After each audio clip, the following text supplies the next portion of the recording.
When it comes to auctions, the seller holds more power than you think.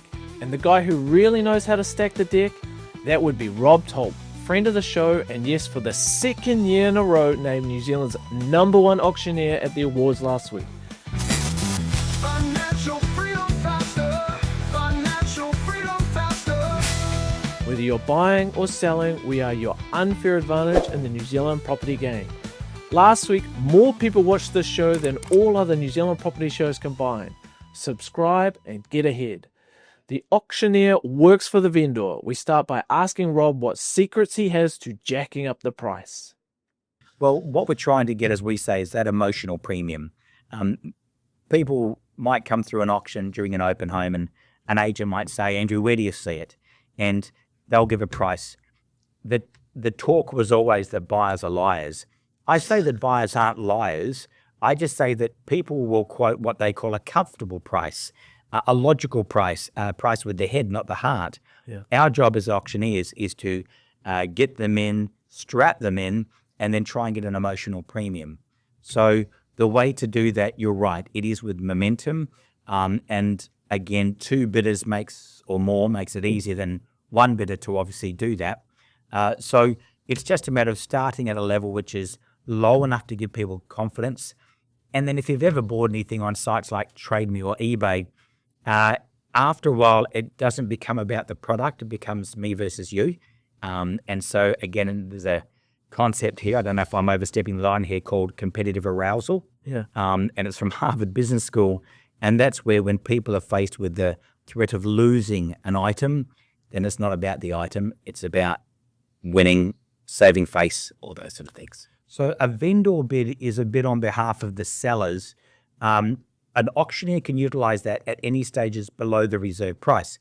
I only utilize it if it's not only below the reserve, but in fact too low to even start negotiation.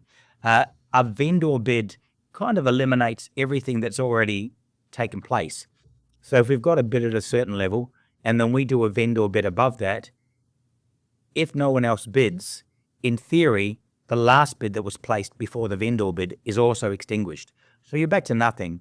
So for me, to vendor bid, I have to be confident that I'm vendor bidding at a level which is not even close to a level that I can have conversations with a buyer. One of the main things nowadays is you can't have what's called dummy or shill bidding.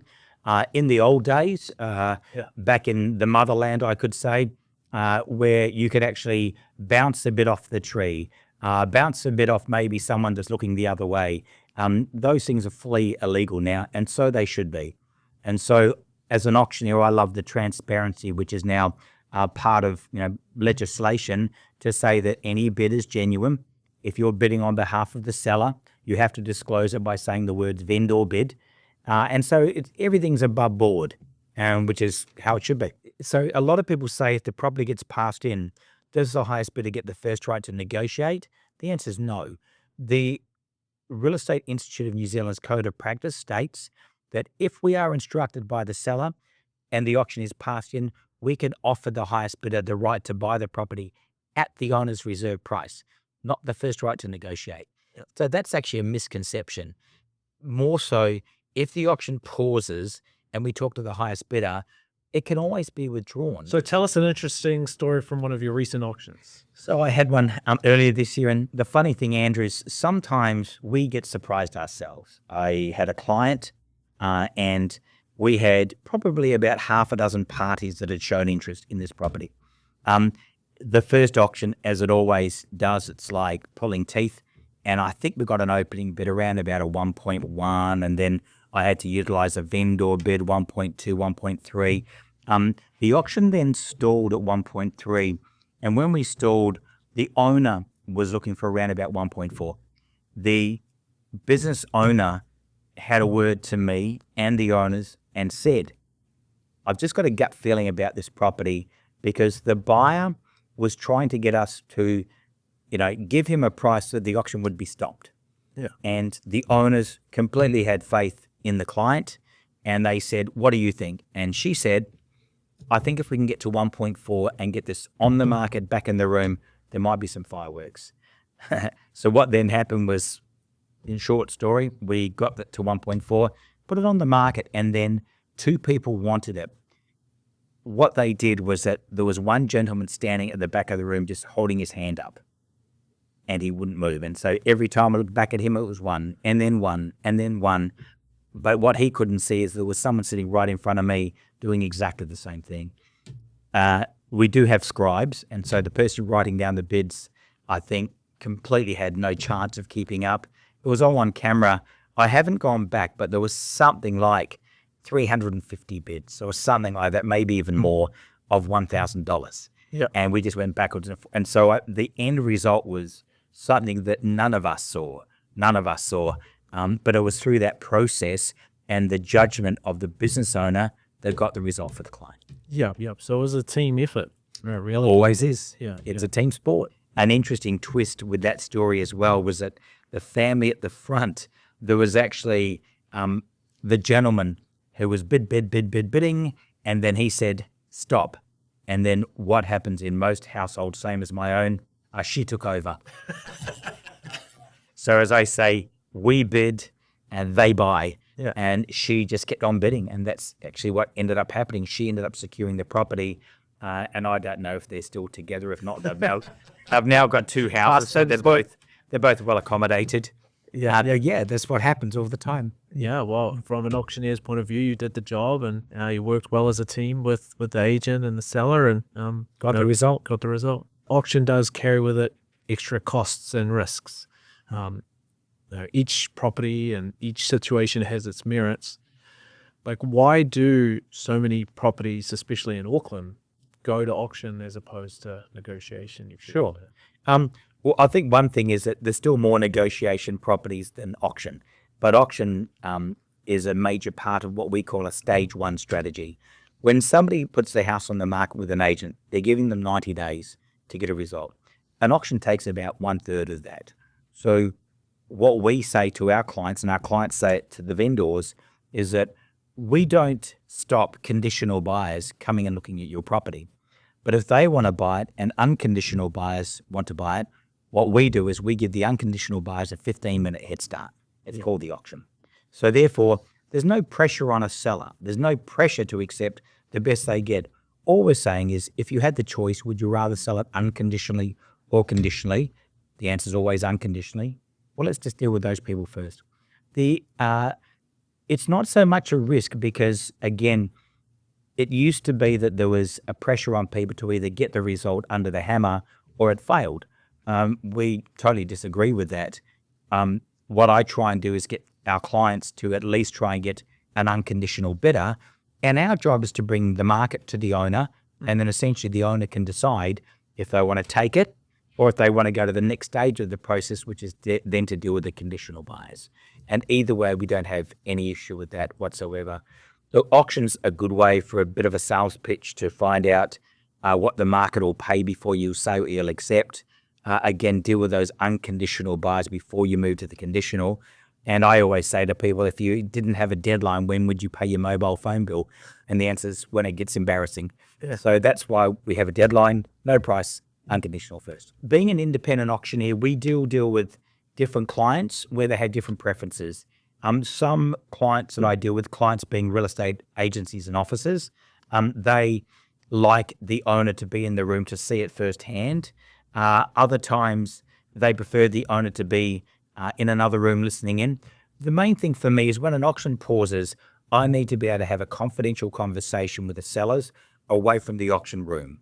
So with that in mind, my preference is that the sellers are out of sight but within earshot.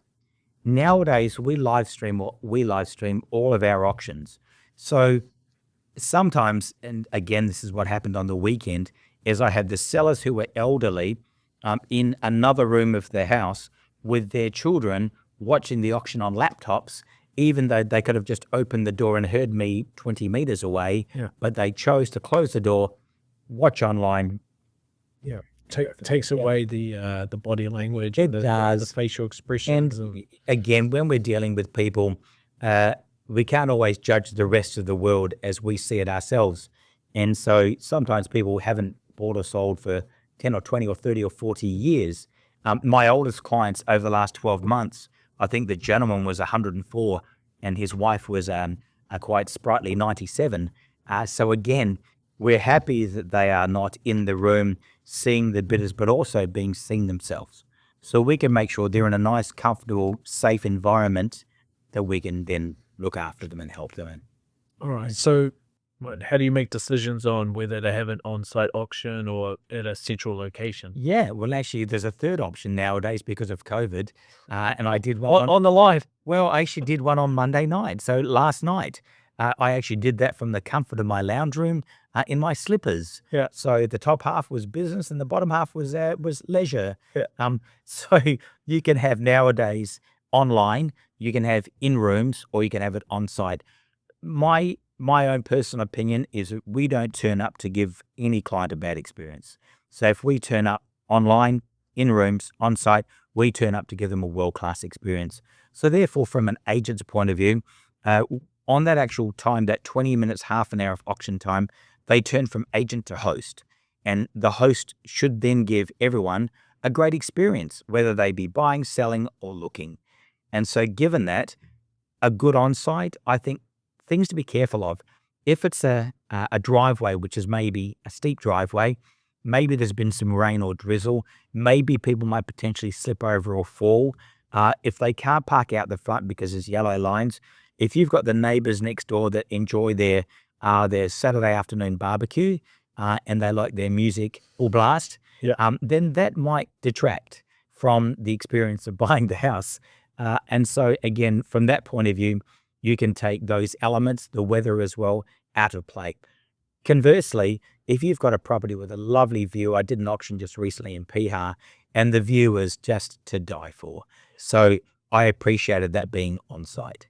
Yes, on-site's more emotional, either positive or negative, and you're relying on the weather a little bit. Well, you can. The flip side as well, though, is if you've only got one buyer for an on-site auction, they're going to be exposed. It's obvious. Yeah, if you've got half a dozen properties and there's only one buyer for each, that's still 6 people in a room. Yeah. So therefore, it's easier from that point of view.